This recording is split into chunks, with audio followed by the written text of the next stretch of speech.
Hello friends, welcome to my YouTube channel. इस video में हम देखेंगे कि how to install a oil cooler in a TVS Apache RTR. इस वीडियो में सब कुछ डिस्कस किया जाएगा कि ऑयल कूलर कैसे बिठाना है, उसके लिए कौन से पार्ट्स लगेंगे, कितना खर्चा आएगा, उसके फ़ायदे और नुकसान क्या है। तो डिटेल में शुरू करने से पहले थोड़ा सा ओवरव्यू ले लेते हैं।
ऑयल कूलर इंस्टॉलेशन के बारे में डिटेल में जानने से पहले ये जान लेते हैं कि क्या इसकी ज़रूरत थी अपाचे में इंस्टॉल करने के लिए।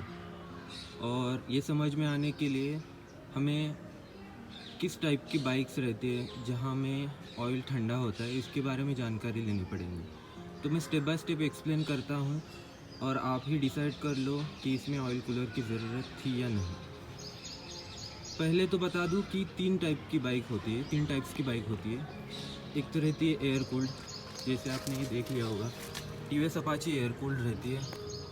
मतलब जब इंजन गर्म होता है तो आप ये देख रहे हैं फैंस, इसको हवा लग के इंजन का ऑयल ठंडा हो जाता है। दूसरा टाइप रहता है ऑयल कूल्ड, जिसमें क्या होता है कि एक पाइप से गर्म हुआ ऑयल इस रेडिएटर में आता है, हवा से ठंडा होके इस पाइप से फिर से इंजन में चला जाता है। और तीसरा टाइप होता है लिक्विड कूल्ड बाइक्स, जिसमें इस टाइप के फैंस नहीं होते। लेकिन जब कंपनी के इंजीनियर्स सिस्टम इंजन बनाते हैं तो इंटरनली ऐसा बनाते हैं, जो रेडिएटर में कूलेंट रहता है वो इंजन के इंटरनल पार्ट से फ्लो होके इंजन का हीट एब्जॉर्ब कर लेता है। लिक्विड कूल बाइक में ऑयल के बजाय कूलेंट ठंडा करने की प्रोसेस रहती है। सेम ही प्रोसीजर रहता है, लेकिन ऑयल ठंडा करने के बजाय वो कूलेंट को ठंडा करने का प्रोसेस डिलीवर करती है। कौन सी भी बाइक में या हाई परफॉर्मेंस बाइक में ये ज़रूरी रहता है कि ऑयल की विस्कोसिटी बनाए रखें। ऑयल की विस्कोसिटी दो तीन चीज़ों से कम होती रहती है। एक तो आपने ज़्यादा टाइम पे ऑयल यूज़ कर लिया, फॉर एग्ज़ाम्पल 3000 किलोमीटर्स के बाद आपको ऑयल चेंज करना पड़ता है, लेकिन उसके बाद भी आपने वो ऑयल कंटिन्यू रखा तो वो ऑयल अपना विस्कोसिटी खोने लगता है। दूसरी चीज़ रहती है कि आपका बाइक हायर आरपीएम पे दौड़ता रहता है या आप बहुत बाइक को भगाते हैं, सो हाई टेम्परेचर की वजह से ऑयल अपना विस्कोसिटी खोने लगता है और उसकी वजह से इंजन के पार्ट्स में फ्रिक्शन बढ़ने लगता है। और वो रीज़न रहता है कि गाड़ी का पिकअप कम हो गया है, गाड़ी धुआं छोड़ने लगी है, या इंजन के इंटरनल पार्ट्स में वेयर एंड टेयर होने लगा है। इसकी वजह से आपके बाइक का परफॉर्मेंस कम हो सकता है। गाड़ी का ऑयल ऑप्टिमम टेम्परेचर में कैसे रखें, ये जानने से पहले हम थोड़ा ऑयल का नेचर जान लेते हैं। जैसे आपको पता है कि कंपनी हमें रिकमेंड करती है कि 10W30 ऑयल डालो, 20W40 ऑयल डालो। तो इसका मतलब क्या होता है? तो जो ये 10W30 फॉर एग्ज़ाम्पल ले लो, जो बीच का W रहता है वो रहता है विंटर या कोल्ड आप कह सकते हो, और जो पहले वाला 10 है, 10 है, वो रहता है कि जब आप सुबह को गाड़ी स्टार्ट कर रहे हो तो ठंडे टेम्परेचर में, कोल्ड में गाड़ी की ऑयल का विस्कोसिटी कितना रहना चाहिए, जो रहता है 10, और जो W के बाद आता है 30, वो रहता है कि हायर टेम्परेचर में, फॉर एग्जांपल 100 डिग्री सेल्सियस पे आपके ऑयल का विस्कोसिटी कितना बनाए रखना चाहिए। तो ये हो गया 10W 30 का एक्सप्लेनेशन। ऑयल का नॉर्मल टेंडेंसी है जब वो ठंडा रहता है तो वो थोड़ा सा गाढ़ा रहता है, और जैसे जैसे हीटअप होने लगता है वो अपना गाढ़ापन या विस्कोसिटी खोने लगता है। तो आप मैक्सिमम टाइम पे अगर हाई रेविंग पे या हाई स्पीड पे बाइक चलाओगे या बहुत ज़्यादा घंटे तक कंटिन्यूसली बाइक चलाओगे तो over the time of period oil अपना विस्कोसिटी खोने लगता है। सो बेसिक रीज़न है, अपने ऑयल का विस्कोसिटी मेंटेन रखना है या ऑपरेशनल लेवल पर उसको अपना वर्क करना है तो कोई ना कोई एक्सटर्नल पार्ट चाहिए जो ऑयल को ठंडा रखे। इसकी वजह से क्या होगा कि आपके ऑयल का लाइफ भी बढ़ जाएगा और इंजन के पार्ट्स में जो विस्कोसिटी खोने के वजह से फ्रिक्शन होता है वो भी कम होने लगेगा। अगर आप ऑयल के ग्रेड में एक्सपेरिमेंट करना चाहते हो, सपोज़ कंपनी ने बताया है कि आपको 20W40 ऑयल डालना है और आप 10W50 या 20W50 डालना चाहते हो, तो मेरी सलाह यही रहेगी कि इनिशियल का जो ग्रेड है 10W30 में 10 है तो आप वो 10 मत चेंज करो, क्योंकि कोल्ड स्टार्ट में जो टेम्परेचर रहता है वो कंपनी के जो इंजीनियर्स हैं उन्होंने डिसाइड किया कि हाँ, कोल्ड में इतना ही विस्कोसिटी चाहिए जिसकी वजह से आपके बाइक के फ्रिक्शन में कोई प्रॉब्लम नहीं होगा। कोल्ड स्टार्ट में भी आपकी बाइक अच्छी तरह से स्टार्ट हो सकती है। और ऊपर वाला जो 10W का 30 है, 30 का मतलब है हायर टेम्परेचर पे भी आपके ऑयल का विस्कोसिटी 30 रहेगा। सो ये कंपनी ने बहुत साल का रिसर्च करके, एक्सपेरिमेंट करके डिसाइड किया है। सो आपको अगर ऑयल का ग्रेड चेंज करना है तो मेरी सलाह मानो तो जो इनिशियल आंकड़ा है, नंबर है 10, उसको मत चेंज करो। अगर आपको पता है कि आपकी बाइक आप बहुत ज़्यादा दौड़ाते हैं, बहुत रफली यूज़ करते हैं, तो W के बाद जो आने वाला है 30, उसको आप थोड़ा सा चेंज कर लो, उसको आप 40 कर सकते हो कि हायर टेम्परेचर में भी आपके ऑयल का विस्कोसिटी 40 रहना चाहिए। सो ऑयल कूलर इंस्टॉलेशन के लिए आपको लगेगा बजाज एवेंजर 220 का ये रेडिएटर। उसके साथ ही आपको ये 2 पाइप्स मिलेंगे इनलेट आउटलेट के लिए। और जैसे आप देख रहे हो यहाँ पे 2 पट्टी लगा के मैंने माउंट किया है। हॉर्न की जहाँ पे 2 बोल्ट रहते हैं वहाँ पे मैंने ये माउंट किया है। ये इनलेट पाइप है, एक आउटलेट पाइप है। और अपाची को इंजन में ही 2 बोल्ट रहते हैं नीचे से, जो मैंने आपको ओवरव्यू में दिखाए होंगे। ये बोल्ट है वो जो चेसी में इंजन में रहते हैं, वो निकाले हैं।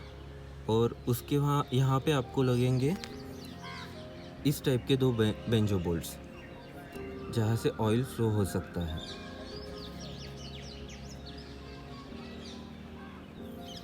टोटल खर्चा आपको आएगा, ऑयल कूलर आपको मिल जाएगा 2000 तक, पाइप्स मिल जाएंगे 150 से 200 तक दोनों भी।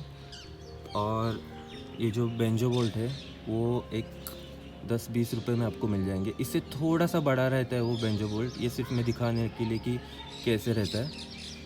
2 बेंजो बोल्ट रहेंगे और 4 कॉपर वॉशर लगेंगे जो आप इंजन को नीचे से जॉइन करोगे उसके लिए, क्योंकि ऑयल लीक ना हो। यहाँ पे ऑयल कूलर वर्क कैसे करता है कि इंजन के प्रेशर से ऑयल इस पाइप से होते हुए इस रेडिएटर में आता है। आपकी बाइक स्पीड में होती है तब यहाँ पे हवा लग के ऑयल ठंडा हो जाता है और फिर इस पाइप से होते हुए आपके इंजन में चला जाता है। मतलब हायर आरपीएम पे भी और ज़्यादा बाइक आप दौड़ा रहे हो उस टाइम पे भी आपके इंजन का टेम्परेचर बनाए रखता है। ये रेडिएटर ऑयल कूलर मैं 3.5 साल से यूज़ कर रहा हूँ और इसका परफॉर्मेंस बहुत अच्छा है। ऑयल ऑप्टिमम टेम्परेचर पे रहता है। 30, 40, 50 किलोमीटर भी आप चलाओगे तो आप इंजन को ऐसे टच कर सकते हो। ऑयल चेंजिंग का इंटरवल भी बढ़ गया है। नॉर्मली 3000, 3500 तक मुझे ऑयल चेंज करना पड़ता था, लेकिन अब मैं 5000 किलोमीटर तक ऑयल एक्सटेंड कर सकता हूँ। ऑयल चेंजिंग का इंटरवल बढ़ा सकता हूँ। ऑयल कूलर बिठाने के समय आपको 2-3 चीज़ों का ध्यान रखना है। एक तो इंस्टॉलेशन के टाइम पे इंजन का ऑयल पूरा निकाल लो।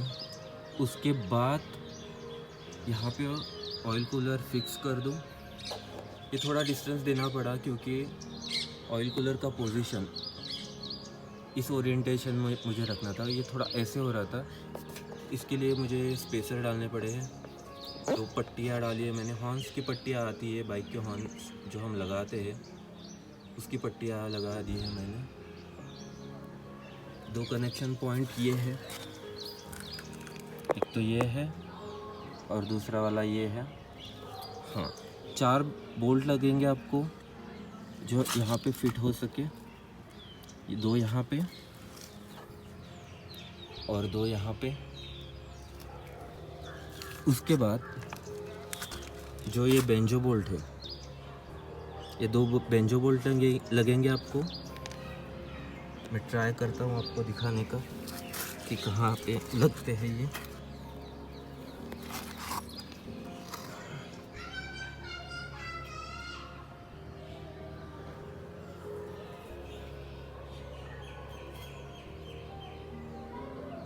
ये आप देख रहे हो, यहाँ पे एक जाता है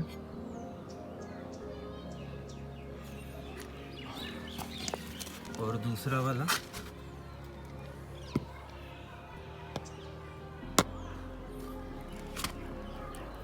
यहाँ पे जाता है।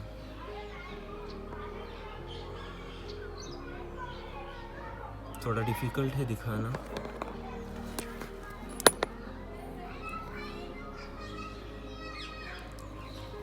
आई गेस थोड़ा क्लियर आपको दिखाई दे यहाँ से।